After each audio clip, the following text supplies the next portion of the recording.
Welcome to part 5 of 5 Millennia of Jewish History in 5 weeks. Violence, Vicissitudes, and Valiancy. This is going to tell the story of the Jewish people in medieval times. And I want to start off with, I think, what could be considered a constant in Jewish history. No matter what period in time in Jewish history, we can say that there's been amongst the Jewish people a relentless and uncompromising dedication to Torah study, number one. Number two, the presence of yeshivos, of dedicated houses of scholarship. In fact, we're told that even as far back as the sons of Noah, Shem and Avery, each one of them established a yeshiva. Jacob was a student of one of these yeshivas. Abraham and Isaac were told they also were, even at advanced ages, they were in a yeshiva as well, in a house of scholarship. In the 220s of the Common Era, there were two massive institutions that are going to play a very central role in Jewish history, established in Babylon. One called Sura, in a city called Sura, and the other one in Pumbedisa. And what we'll see, that with the destruction of the Second Temple and the disbandment of the Sanhedrin, these two yeshivas are going to take a tremendous prominence in Jewish history. In fact, we could say that the center of Jewish life from the disbandment of the Sanhedrin in the 5th century is going to be the yeshivas, beginning with the two massive yeshivas in Babylon, in Sura and Pumbedisa. Now, we're told in the Midrash that the Almighty made a pledge. The pledge, of course, is in the Torah, that the Jewish people will never cease, but more specifically, that the Jewish people will never forget the Torah. Now, which Torah are we referring to? The oral Torah, of course, because the written Torah we have written down, and we have many, many copies of it. How is the Almighty going to ensure that we're going to remember the oral Torah forever, never forget it? So the Midrash tells us that the Almighty established two yeshivas, two dedicated locations of Torah studies that will never cease amongst the people. And in fact, the Almighty makes a pledge that these yeshivas won't see captivity, they won't see heresy, there's going to be no plunder, even the Greeks won't be able to get them, and certainly not Edom as well. And in fact, there's a remarkable story during the Holocaust where all of European Jewry was in turmoil. There was an inferno in Europe destroying everyone. Yet there was one yeshiva, the Mir Yeshiva from Poland, that they managed to get passports for the entire faculty and student body of the yeshiva, and the entire yeshiva as one. Teachers, students, families, everyone managed to cross over all of Asia on the Trans-Siberian Railroad to end up in Vladivostok all the way in the east, to cross the Sea of Japan and to reestablish a yeshiva while Europe is asunder in Kobe, Japan initially, and then in Shanghai, in Japan-occupied Shanghai, for the rest of the war. So for the duration of the war, when European Jewry is being totally destroyed, there's an entire yeshiva, complete, with faculty and students, that is still existing and studying Torah all halfway across the world. And in fact, there are those that have speculated that this pledge that the Almighty makes, that there are always going to be yeshivas amongst the Jewish people, indeed is still active and still present, and that's why the Almighty has to keep his pledge, and Torah will forge ahead. After the Talmud is written, we go into an era called the era of the Gaonim. The Gaonim is the term given for the heads of these yeshivas. You have two yeshivas in Sura and Pumbedisa. There are other yeshivas as well, two primary yeshivas. And the heads of the yeshivas are called the Gaonim. And they're generally accepted as not only the heads of the yeshiva, but also the spiritual leaders of the worldwide Jewish community. Like we spoke about last time, twice a year, the entire Jewish community, not just the students and the scholars, everyone for 2 months a year will come to these massive yeshivas, have massive conventions of Torah study. But the Gaonim, they themselves, they had a specific role in perpetuating Torah. They were in charge of teaching, of explaining, and clarifying the Talmud, of course, which was difficult to do, especially compounded by the fact that the Talmud was written in a foreign language. The Talmud was written in Babylon at a time where everyone was speaking Aramaic. Over the course of history, people are going to stop speaking Aramaic, they'll move on to foreign languages, other languages, and the Talmud became even a little bit more difficult for them to do, and the Gaonim were responsible chiefly in teaching Torah to the generations. Not only that, many questions of complexities in the Talmud, of conclusions of the Talmud, of things that were unknown or unmentioned in the Talmud, at least not explicitly, they all reached the doors of the Gaonim, and of course the Gaonim of every generation wrote books that explain and clarified the Talmud as well. Over this period, we meet some very transformative and memorable figures in Jewish history. Famous names we've heard of, perhaps. Rav Shri Gaon, Rav Hai Gaon is going to make an appearance later on in our story. Rav Achai Gaon, he wrote the first post-Talmudic book called the She'iltos. It's a book that's set upon the weeks of the year, and it gives like a nice introduction to the Parsha and a certain halacha of the Parsha. A very fascinating book that he wrote. Rav Amron Gaon, one of the Gaonim, he was the first to codify the Sidur, the prayer. We know the prayer is a fixed prayer, but it was never actually written down and codified until he did it. And the most famous and impactful of the Gaonim, Rav Saadia Gaon. Rav Saadia Gaon wrote a lot, voluminously, a great Torah leader as well, but also wrote a very famous and transformative book called the Emunos Videos, the faith and the knowledge, where he synthesized Torah with prevalent philosophy, something that Maimonides, several hundred years later, would do the same. The Gaonic era lasts for about 400 years, and it coincides, the end of the Gaonic era coincides with the end of Babylon as the center of Jewish life. From then on, Babylon, while it will still have a Jewish community, up to 1952, when the Jewish communities that were there and that had been there since the times of the destruction of the first temple, they've been there for about 2,400 years uninterrupted, they were kicked out and sent to Israel. From then on, Europe, North Africa, and Spain are going to be the center of Jewish life. And the new era is not going to be called the Gaonim, it's going to be called the Rishonim. The word Rishon means the first of the rabbis and scholars and leaders that are going to do tremendous efforts in developing oral Torah. Now, there's a tremendous episode that happened at the end of the Gaonic era that really ushered in the next phase of Jewish life. While the rabbis and the yeshivos were centered primarily in Babylon, Jewish communities had begun to develop and sprout elsewhere. So, for example, North Africa, lots of Jewish communities were there. Places like Yemen, which were essentially close to Babylon, were beginning to flourish. Yemen, Persia as well, but as far away as France and Italy and Spain and even in England, we start to see Jewish communities. The problem was that there were Jewish communities, but they didn't have Jewish leadership. There was no Torah leadership to be at the helm of these developing nascent Jewish communities. So there's a story that happens at this time, which we look at it as the Almighty essentially taking care of the Jewish people to ensure that they flourish. There were 4 Gaonim that were on a fundraising trip. Now, what they exactly were fundraising for, the accounts differ. Some say they were fundraising to ransom one of their colleagues. Others say that they were fundraising for their institutions. Yet a third account has them fundraising to pay for dowries for poor brides. Either way, they're fundraising, they're out at sea, and they get kidnapped. They get kidnapped by pirates. The pirates don't realize who they have there. They just think they have Jews.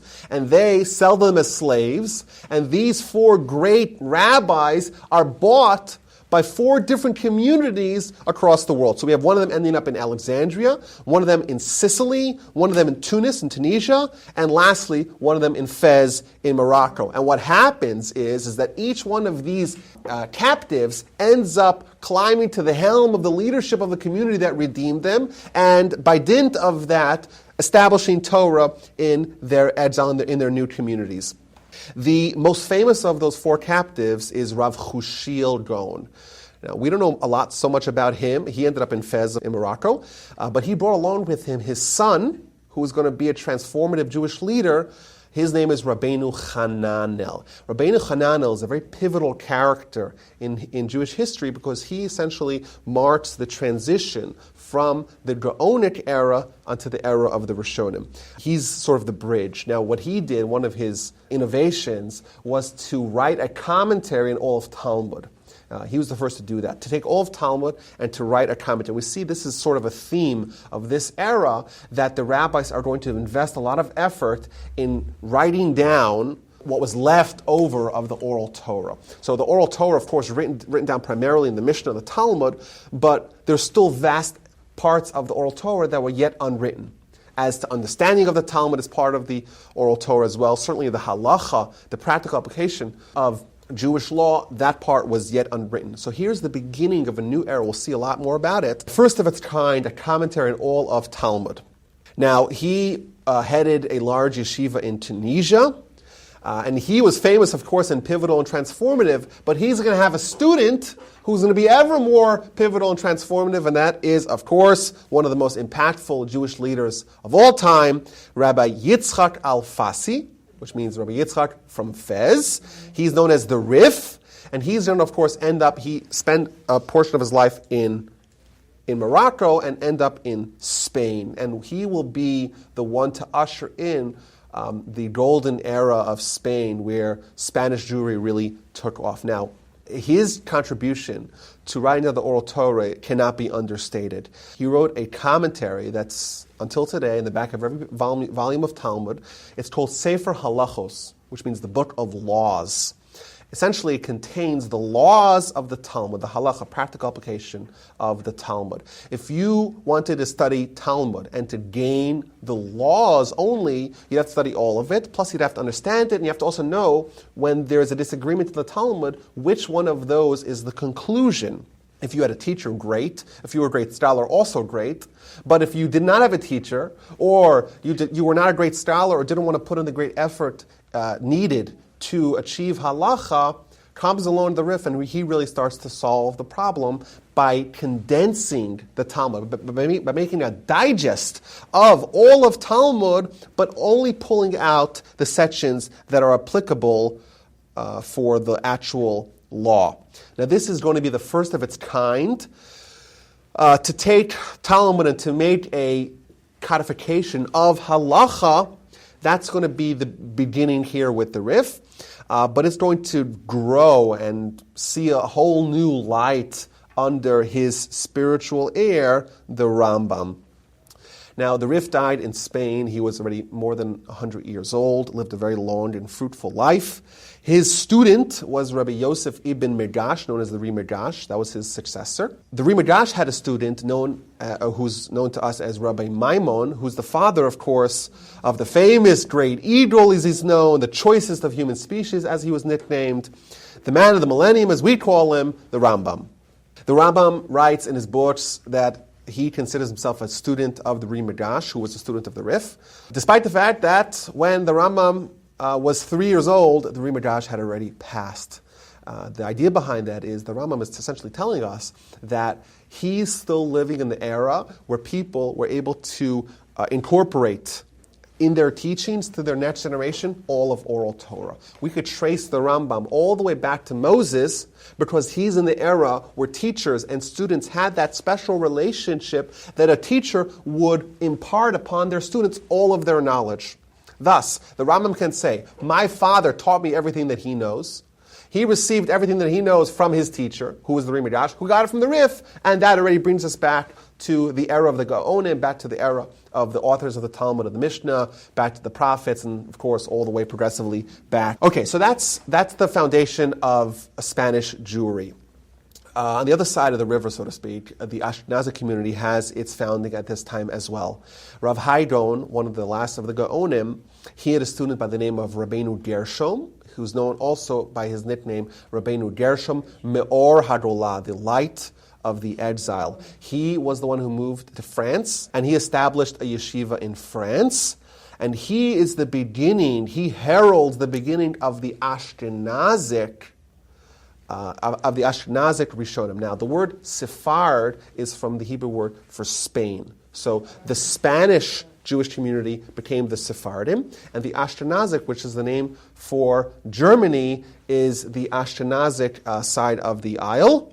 And Rabbeinu Gershom Meor Hadolah is the beginning of that. Now, he's perhaps most famously known for his edicts. He, as the leader of Ashkenazi Jewry, he enacted several rules, several items, doctrines of legislation that became obligatory to all of Ashkenazi Jewry.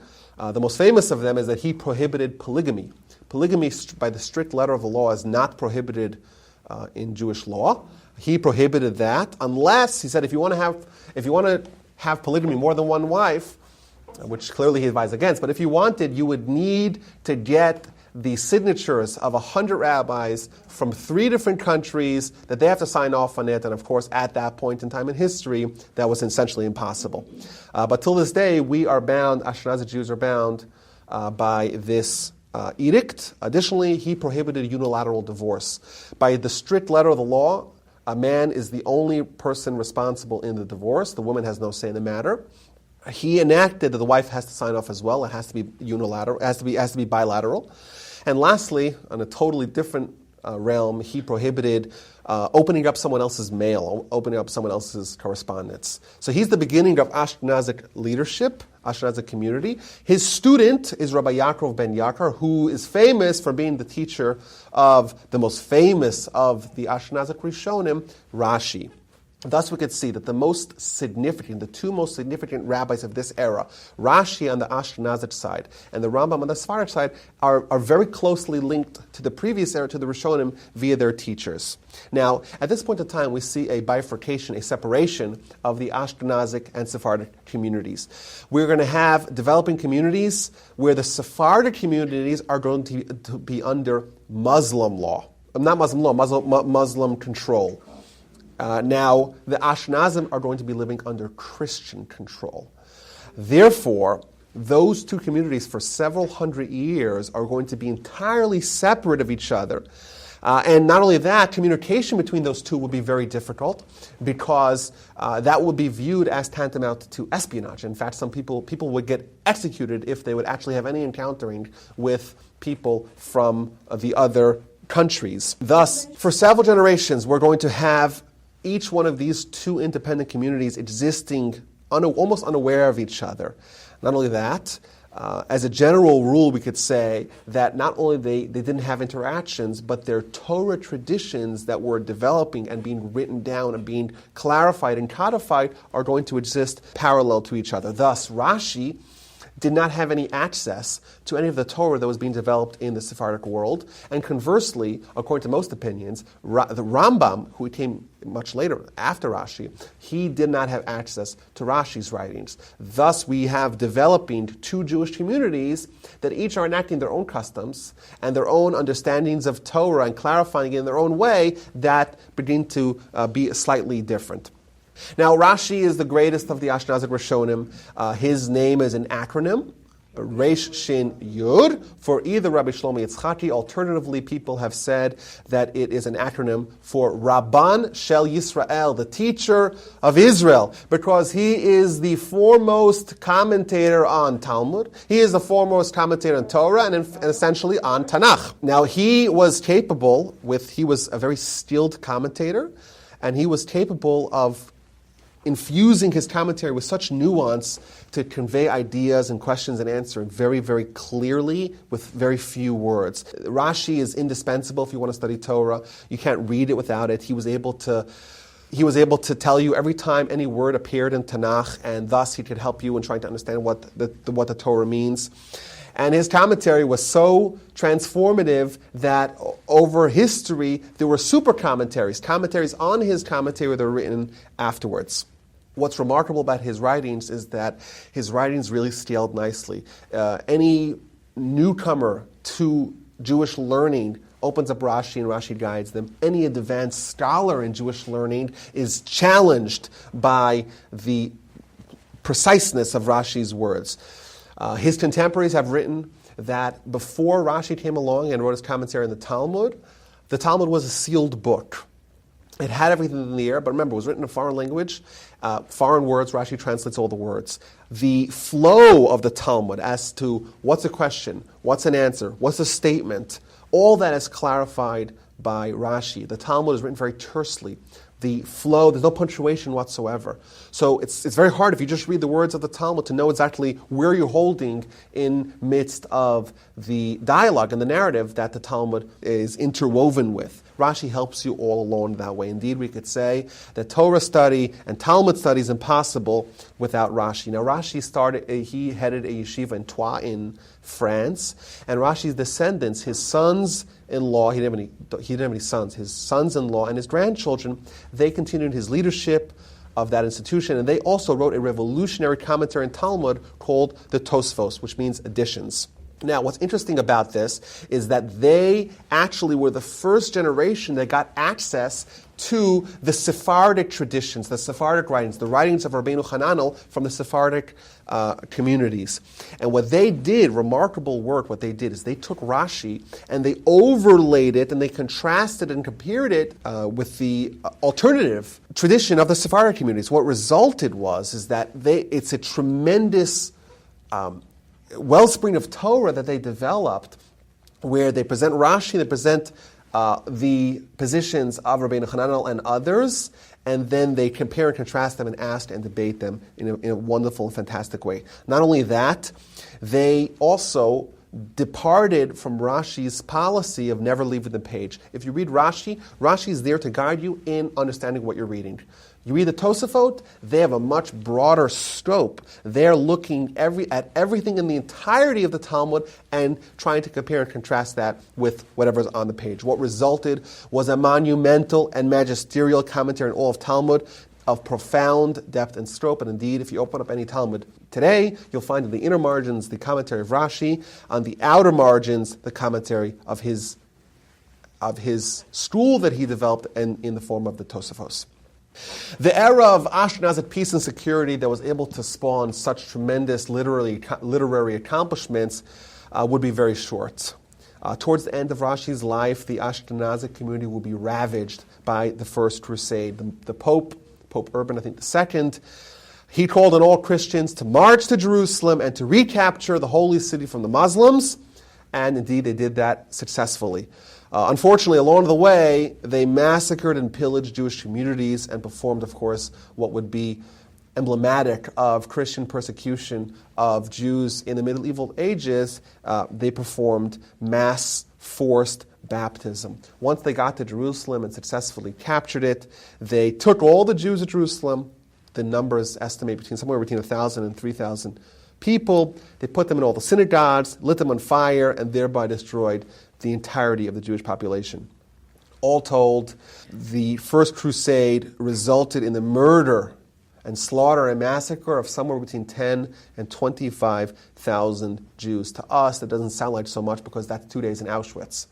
But if you think about that, those were numbers, and that was slaughter on a scale that they hadn't seen since the destruction of the Second Temple and the after effects 1,000 years prior. But this also marked the beginning of what's going to be a millennium of Christian persecution and anti-Semitism. Rashi himself and Rashi's community, they were spared. They actually had the local bishop. He ensured their safety. But this is going to be a turning point in history of the Jewish communities in France, that there's going to be over the next couple of hundred years tremendous anti-Semitism and persecution, mounting pogroms, and of course the expulsions that are going to be coming, that the Jewish community in France is going to end really soon. After the First Crusade, 50 years later, we have the Second Crusade. The Second Crusade brought more of the same to Jewish communities in France and Germany: slaughter, rape, pillage, forced conversions. In fact, we could argue that essentially ended life in France. The survivors, whatever was left of the communities, moved either into Germany, thus the name of Ashkenazic Jewish community, to England and to elsewhere. There's two famous episodes that we know from this point in time that really represent what it was like to live as a Jew in France and Germany during the Crusades. The first story is about Rabbi Amnon. We read about this during the high holidays. There's a special prayer we say, Unisana Tokef prayer. The story goes that it was right before the high holidays, and he was invited by the bishop of his town, invited in quotation marks, to convert to Christianity. He told him he wanted 3 days to consider it. He felt terrible that he actually mulled this over for 3 days. He came to them and told them that he absolutely refused to convert to Christianity. As a response, in typical barbarism of the time, they cut off his hands and his legs. He was brought, as he was being bleeding to death, he was brought into the synagogue, and he uttered the famous prayer that we say till this day, Unisana Tokef. That's one story. Another story, we're told at the Bali Tosafot, of the students of Rashi, who developed the Talmud after Rashi's passing, that they also experienced tremendous persecution, and in fact, they were so dedicated to their craft, to writing this monumental commentary in the Talmud, that there's a section of their commentary in the book of Baba Kama that they were middle of writing it, and they didn't have any ink, and they actually punctured themselves, and they used the blood to write this commentary, and right afterwards, they were massacred as well. This really shows essentially the duality of the experience of the Jewish people at that time. On one hand, tremendous, resolute, and steadfast commitment and dedication to Torah study, commitment to scholarship and to writing down and advancing the Torah at any cost. On the other hand, devastating Christian persecution of the Jews.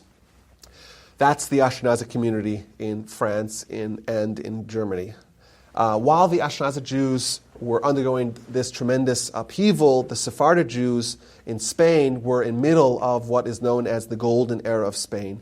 They were under Muslim control and an iteration, the best form of iteration of Islam that was very moderate. So essentially they lived in a relatively liberal and tolerant society that allowed them not only to move around and to be free to practice their religion as they saw fit, but also to be part of the society.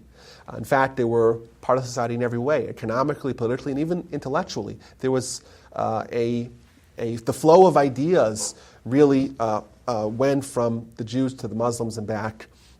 It was really a good time to be alive, at least relatively. This would be, of course, short-lived. Like every good time, all the good times of Jewish history are short-lived. That should be a trend that we should have picked up by now. The wonderful times that the Jews are going to experience under the Muslims in Spain is going to be initially disrupted by the return of the other form of Islam, the more radical form of literal interpretation of the Quran and what that implies for the Jews and the non-believers and all the other heathens. But it's finally going to be destroyed when the Christians finally complete their reconquista, their reconquest of Spain, and bring with them the cruelty that they unleashed on the Jews throughout the medieval times.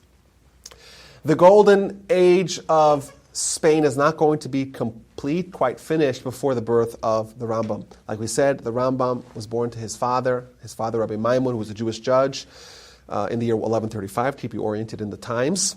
He was a direct descendant of King David, like Rashi was. He had a tremendous intellect, a superior mind, photographic memory, and a tremendous willpower to study uninterrupted for years. At the age of 15, unfortunately, his life in Spain would end with the emergence of the Almohads. The Almohads are a very radical group of Muslims, faithful to Muhammad, as their name suggests, and what they brought to them, their version of controlling the Jewish people, was very inhospitable, and the Rambam and his family, along with many other Spanish Jews, fled. Initially, they were in Fez in Morocco. When the Almohads eventually captured that part of the world, they moved to the Atlas Mountains, where they lived in caves for 9 years. The Rambam, at the age of 24, he emigrated to Cairo, to Egypt, where he would spend the rest of his life. When he got there, he published the first of his monumental works, and that would be the complete commentary on all of Mishnah. This had never been done in 1,000 years since the Mishnah was written. It had never been done, and the Rambam, at the ripe age of 24, is the first to do it, to publish a commentary on all of Mishnah. Not only was it a commentary Mishnah, interspersed in the commentary Mishnah is also all of the Talmud that is the elaboration of that Mishnah. He had several innovations. First of all, he wrote it in Arabic, but with Hebrew letters. He used the language that the people knew, so it could be understood by the people, but also written in the sacred script of Hebrew. Not only that, he introduced the novel idea of writing introductions. He wrote 3 massive introductions in the Mishnah. Firstly is the introduction to Mishnah, which explains the process of the transmission of the Torah and the structure of the Mishnah. For example, he says, why all 63 books of Mishnah, he explains why they're in that order, for example, but he also shows the big picture of how the development of the oral Torah was done. He has an introduction to Pirkei Avot, to the book of Mishnah that talks about ethics and character, where he analyzes, called the Shemona Prakim as well, he analyzes the various components of man's soul and talks about what man's mission is really all about. And he has an introduction to the last chapter of the book of Sanhedrin, where it's a complete treatise on reward and punishment. He talks about Messiah, about the afterlife, resurrection of the dead, Olam Haba, heaven and hell, everything. Plus, he gives his enumeration of the 13 principles of faith. Once he is in Egypt, he begins to write what would be his magnum opus and perhaps the most significant book written since the Talmud, the Mishnah Torah. Mishnah Torah means repetition of Torah. And if you get a sense of the scope that he's trying to achieve when he calls the book Mishnah Torah a complete restatement of Torah, that's indeed what he was aiming for. It's a revolutionary book. It's an encyclopedia of Jewish halacha and Jewish tradition and Jewish living that is organized to perfection. We spoke about the Talmud. The Talmud has everything in it, but it's interspersed. It's an encyclopedia that's not alphabetized. It comes along the Rambam, he says, I'll alphabetize the Talmud. Not only that, I'll actually give you the conclusions of the Talmud. The Talmud is working primarily with debate. It doesn't really give you the conclusion. They wanted to leave that oral. Comes along the Rambam in the footsteps of his predecessor, the Rif, Rabbi Alfasi, who began this. He radically developed halacha by completely reorganizing all of Jewish law and writing it down in a tremendously careful and organized way. So it's 14 books. Each book is divided into sections. Each section is into subsections. It's all broken down perfectly. In fact, those that came afterwards that would write on the Rambam, they would actually understand what the Rambam is saying from where he placed it. It was organized so perfectly. In fact, his contemporaries write that the Rambam wrote with such precision that it rivals the precision of the Mishnah. What were his goals in writing down the Mishnah Torah? His goals, his stated goals, as he writes in his introduction, that all the rules should be accessible to the small and to the great. All of Torah will be here in these books. Each and every commandment and all the rules and all the legislations and of all the sages and all the prophets, all the way to the times of the Rambam. Quote, this is a quote from his introduction. A person should need no other work in the world, no other book in the world, with regards to Torah, to tell you all the positive legislations, all the customs, all the negative legislations, everything, since the time of Moses till present day. All you need, says the Rambam, is 2 books. You need the written Torah, 5 books of Moses, and then the books of the other Moses, of Moses Maimonides, and you know everything. Obviously, a tremendously ambitious undertaking. And he was successful and unsuccessful simultaneously. He was successful that his work really transformed Jewish life and it became the foundation of halacha. He was unsuccessful both where he tried to write it for the layman because it ended up being a work for the scholars, and also he was unsuccessful because it was intended to be the work to end all works, the book to end all books, when indeed the opposite effect happened. He spawned more books written about the Rambam than any other book. In fact, to date, there's been roughly 10,000 books written as commentaries on the Rambam. He set out to write the book to end all books. He ended up writing the book to begin all books. Additionally, the Rambam wrote the Guide to the Perplexed. The Guide to the Perplexed is the third of the Rambam's major literary accomplishments. Each one of them on its own would guarantee the Rambam a place on the Jewish Mount Rushmore.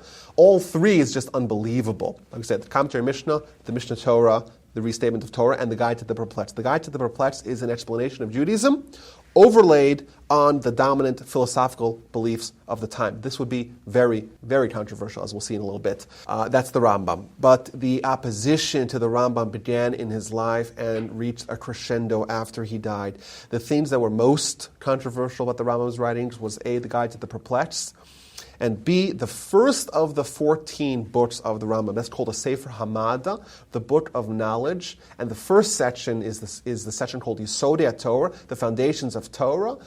And he sets out a vision, an image of Jewish theology, of Jewish philosophy that was very controversial by his successors.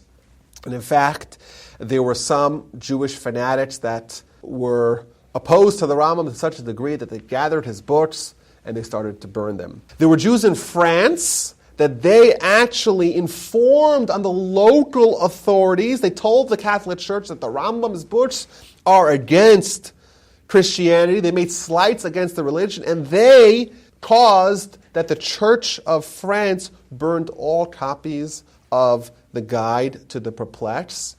Almost immediately after, the Church issued an edict against the Talmud. And what happened was just horrifying, where they burned, in the center of Paris, they burned all copies of the Rambam, and several years later, they burned all copies of the Talmud in the very same location. The Rambam's detractors that questioned him, this was the turning point, because they realized that the Almighty was showing them that the reason why the copies of the Talmud were burned was because that community had gone after the Rambam and burned his writings. And in fact, one of the great authorities and leaders of the time, Rabbeinu Yonah, wrote a book called Shari Tshuva, The Gates of Repentance. And he wrote that as a method of atonement for his own personal opposition to the Rambam. The next great Jewish figure of the era is the Ramban. So we have Maimonides, and then we have after him Nachmanides. Nachmanides would assume the mantle of leadership of Spanish Jewry. He's, again, one of the great scholars in Jewish history. Of course, he wrote a monumental commentary on Torah, along with many, many other works. Now, over the course of his life, the Christians are going to begin their reconquest, the Reconquista that we mentioned prior, over Spain, that would spell doom for the Ramban himself and Jewish Spain. The turning point of his life, when he was compelled to have a debate known as the Disputation of Barcelona with a local Jew who had been baptized. So the story goes, this is the year 1263, for those keeping track. There was a Jew who converted to Roman Catholicism by the name of Pablo Cristiani, and he told the king that he was going to prove the truth of Christianity and the falsehood of Judaism from the Hebrew Bible and from the Talmud. And not only that, he told the king, he's going to prove it in a debate with the greatest rabbi of the time, with the Ramban. Now, the Ramban agreed to engage in this debate, provided that he was allowed to speak freely. At that time, it was against the law. It was illegal for anyone to say anything against the Christian doctrine. But the Ramban was afforded a reprieve against that to speak freely during this debate. This debate was as one-sided as you could possibly imagine. The Ramban, of course, trounced his opponent so fantastically and completely that the king awarded him 300 gold coins as a victor. And in fact, he said the very famous line, "Never before in human history has a man argued so effectively for an untruth."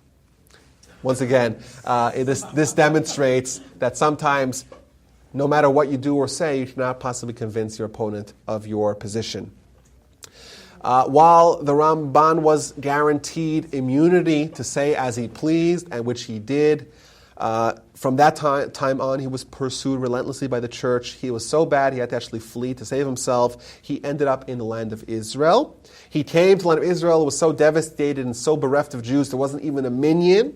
He started rebuilding. In fact, there's the Ramban Shul in the old city of Jerusalem that he built. He built it subterranean because at that time it was controlled by the Muslims, and the Islamic rule is that if you want to have a Jewish or any non-Muslim structure, it has to be built underground, so that's why it's subterranean, and that was extant until 1948, where it was destroyed in the War of Independence, and it was rebuilt in 1967 after the reunification of Jerusalem. The Ramban's successor to leadership of Spanish Jewry was the great Rashba, one of the foremost commentators on the Talmud, someone who we have today etched in 3,000 letters that he wrote to Jews from his time.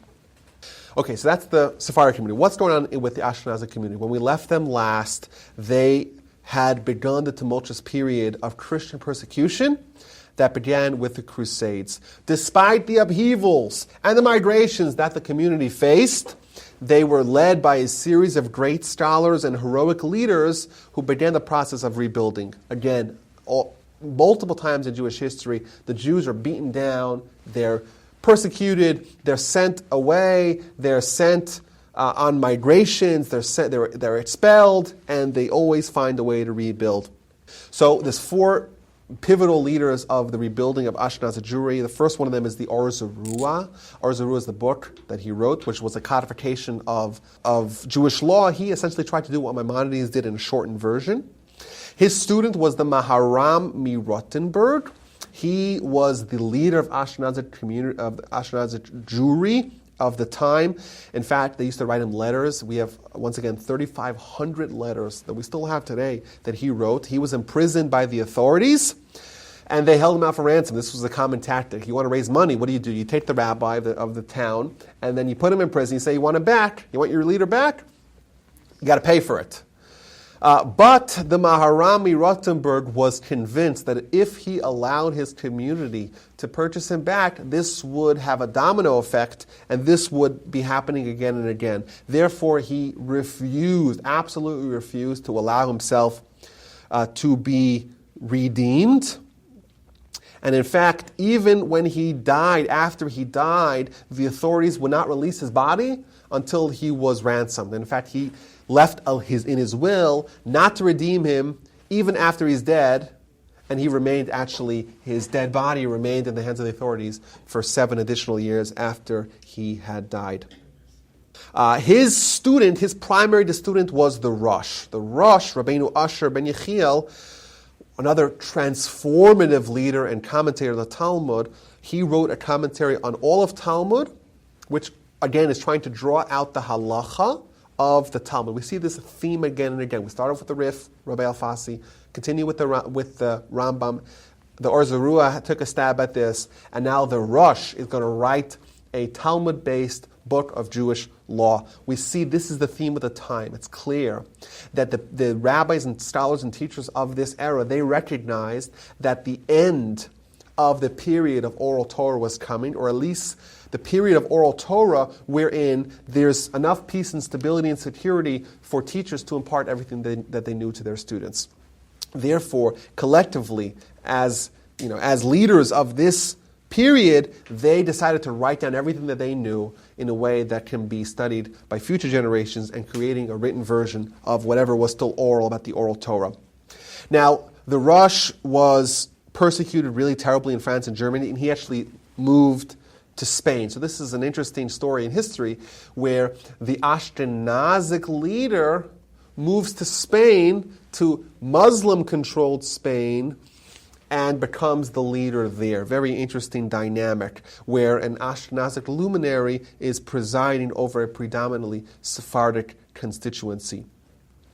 His son, is the fourth of the great Ashkenazic leaders of this time, of rebuilding. He is known as Rabbi Yaakov ben Asher, known by his book that he wrote called the Tur, or Arba'a Turim, the 4 rows, a book so vast on Jewish law that today it's printed in 22 volumes. In fact, today it's still widely studied. Every book that we've mentioned, by the way, is still widely studied in yeshivas till this day.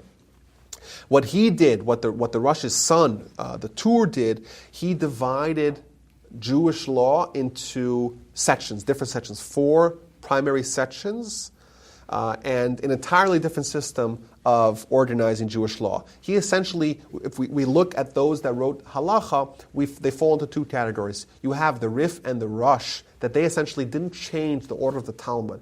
They only wrote on the Talmud. Thus, it's like an addendum to Talmud is their commentary on Jewish law.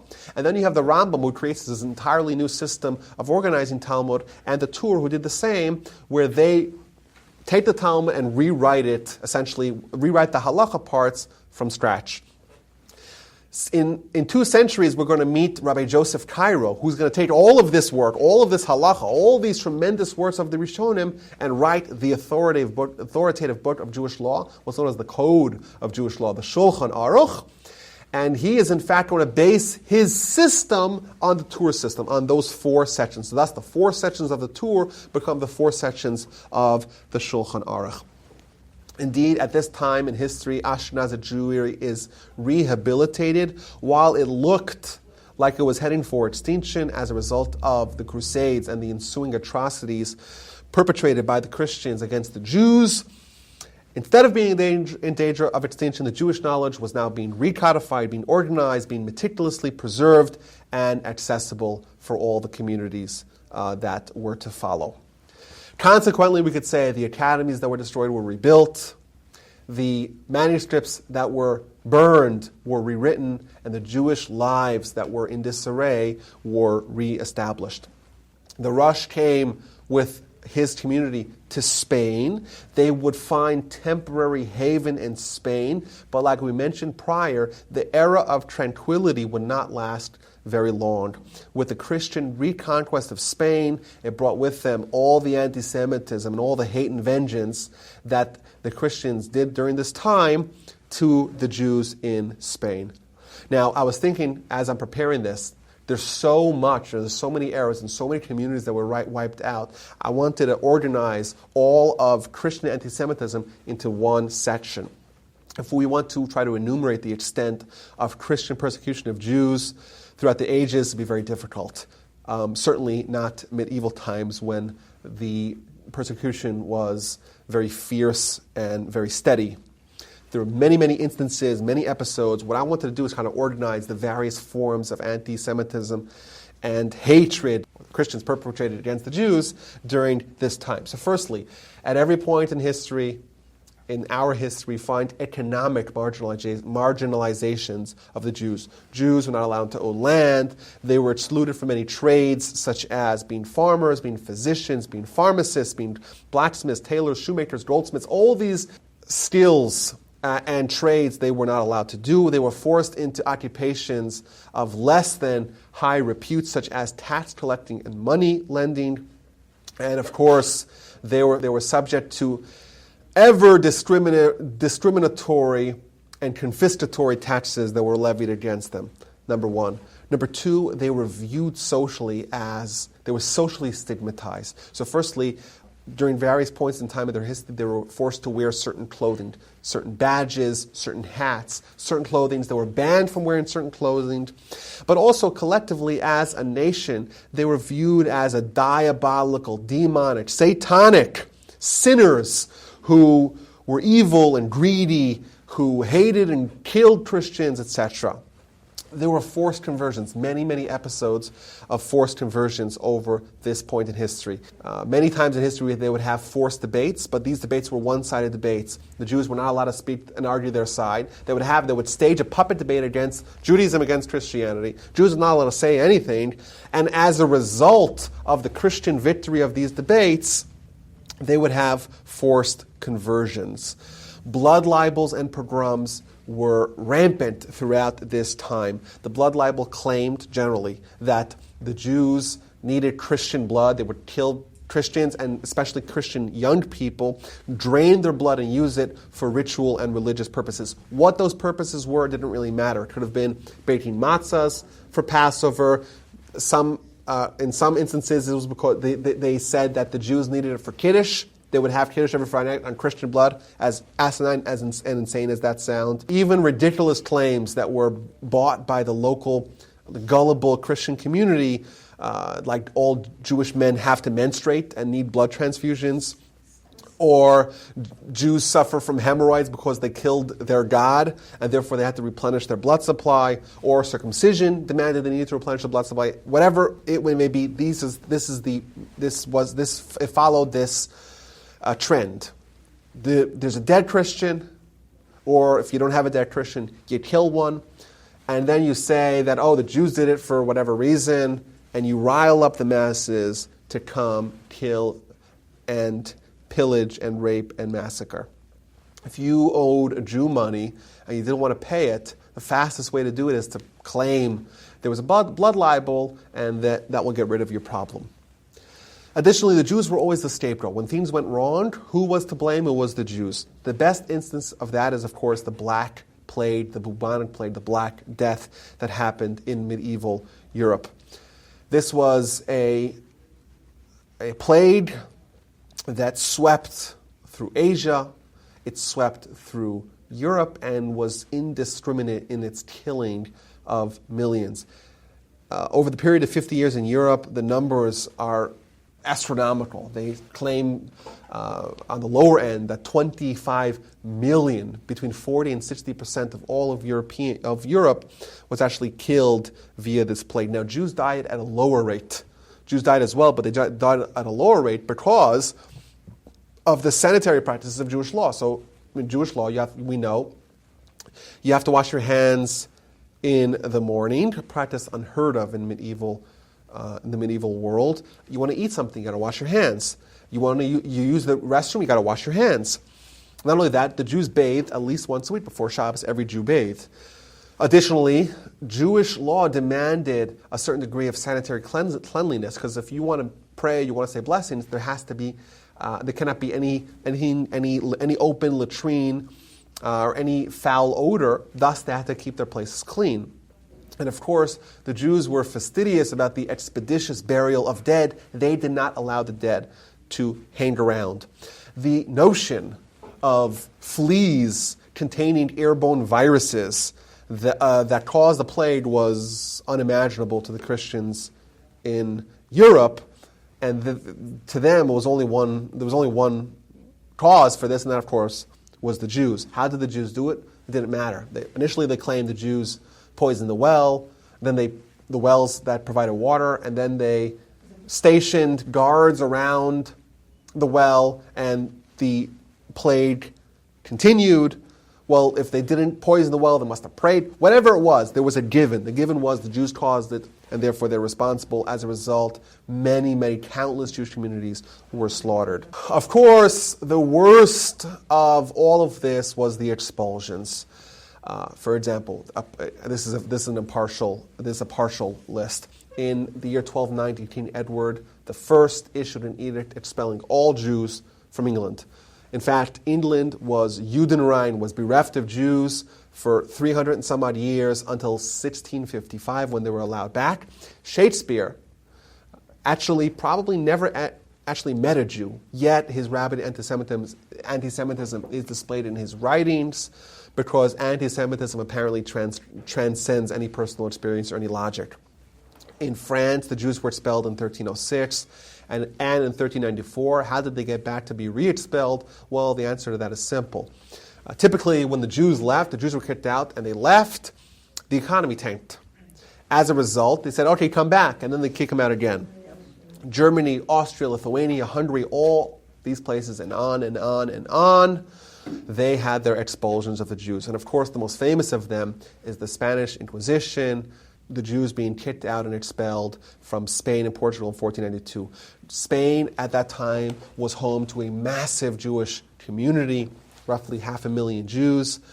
When they were forced to either choose to convert to Christianity or to leave, it was about 50-50. Half the Jews left, half the Jews stayed and converted. Those that stayed and converted, most of them, the majority of them, were the Marranos. Marranos is the name for a pig, because they were Jews who were behaving externally as Christians, but in secret they were Jews. And in fact, the Inquisition, they established what's called acts of faith, the autos da fe, where they would have trials of Christian converts that were suspected of being Jews, and they would commit cruelty and unspeakable acts of tormenting and torturing the quote-unquote guilty, including, of course, public burning, etc. So what about the Jews that left? The Jews that left, they faced an uphill battle. Where are they going to go now? During the period when the Jews had to leave, many died along the way. In fact, the number is estimated at being 25,000. Where they go? They went elsewhere, primarily east. Poland, which is going to be the bastion of the Jews from then on. In Russia, Lithuania, but also as far as Turkey and Italy and elsewhere.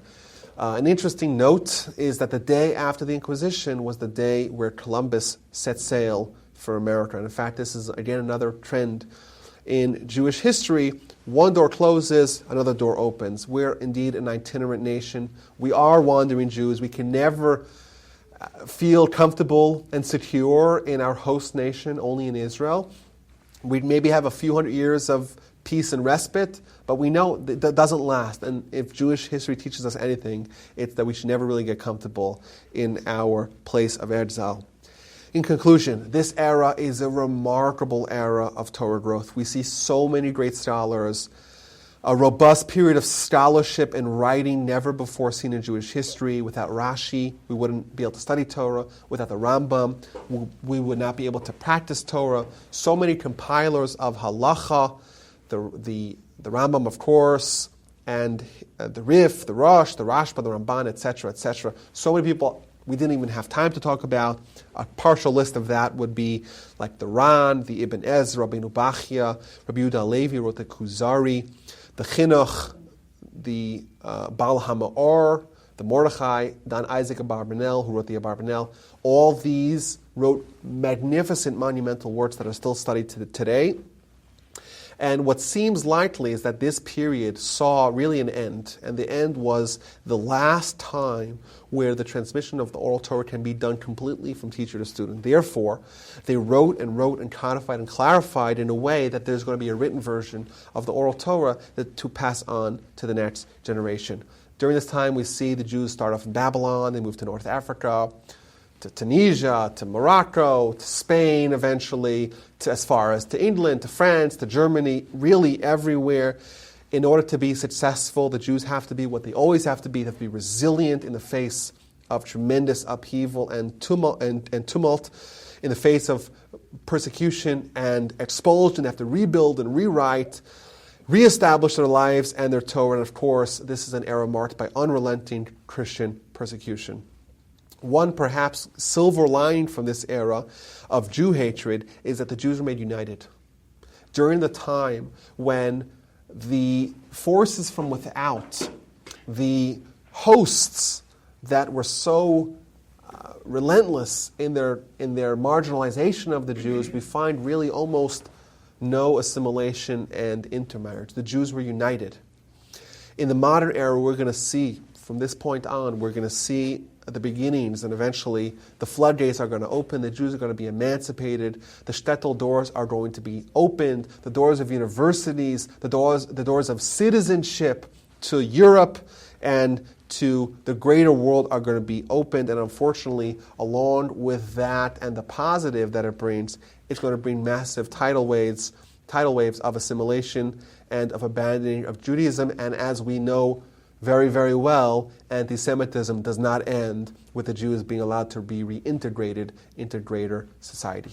Next week, the last of the 5 millennia of Jewish history, the story of the Jews in the modern era.